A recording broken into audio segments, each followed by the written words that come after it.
Stresses due to horizontal line load. A horizontal line load is a force applied sideways along a line, such as wind pushing against a wall, machinery loads, or earth pressure acting horizontally. Even though the load acts horizontally, it still generates stresses inside the soil because soil behaves as a continuous elastic medium. So, when a horizontal load is applied at the surface, it creates shear stresses beneath the load. As these shear stresses propagate downward, they rotate within the soil mass. This rotation produces a component of vertical normal stress, even though original load was horizontal. So this figure shows a horizontal flexible land load on the surface of a semi-infinite soil mass. So the vertical stress increase at a point located at distance x horizontally, and depth z below the surface is given by this classical elastic solution. So change of sigma z is equals to 2q over pi times xz squared over the square root of x squared plus z squared. So as we can see, the q here is the horizontal line load per unit length. X is horizontal distance from the load, and the z is the depth below the surface. So this equation gives the vertical stress increase at a point A in the soil that is subjected to a horizontal line load at the ground surface. So the stress we are calculating, um, change of sigma z, is the additional vertical normal stress at depth z and horizontal distance x from the load. Although the applied force is entirely horizontal, soil is an elastic, continuous material that does not allow free sliding.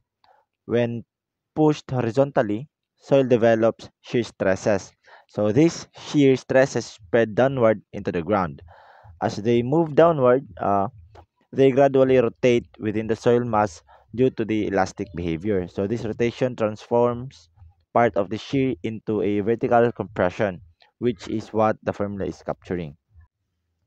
So the square root of x squared plus z squared is the mathematical representation of how stresses spread and diminish in an elastic half space. It grows very fast with distance, therefore vertical stress decays quickly both downward and sideways. This is why far away from the load, the stress becomes very small. Now, let's look at the table that accompanies the stress equation. This table shows the dimensionless vertical stress influence factors for a horizontal line load acting on the surface of a semi-infinite soil mass. Each row corresponds to a different value of the ratio x over z, which is simply the horizontal distance from the load divided by the depth below the surface. The first column lists values of x over z. The second column gives the corresponding value of the vertical stress ratio, change of sigma z over q over z. This ratio is dimensionless. To find the actual vertical stress at any point, all we need to do is multiply the table value by q over z. Notice how the values in the table change as x over z increases. At x over z is equals to 0, the value is 0. This means there is no vertical stress directly under the horizontal line load. This is expected for a horizontal line load. As x over z increases to about 0.4 to 0.5, the values rise and reach a peak of about 0.20. This indicates that the maximum vertical stress occurs away from the load, not directly underneath it. After this peak, the values decrease as x over z becomes larger. This reflects the fact that vertical stress fades with increasing horizontal distance from the load. This table tells us exactly how vertical stress spreads into the soil from a horizontal load. The stress is not centered underneath the load but instead shifts laterally. This behavior is characteristic of shear driven stress transfer and is a signature of horizontal loading. So, understanding stresses due to horizontal line loads is essential in geotechnical design.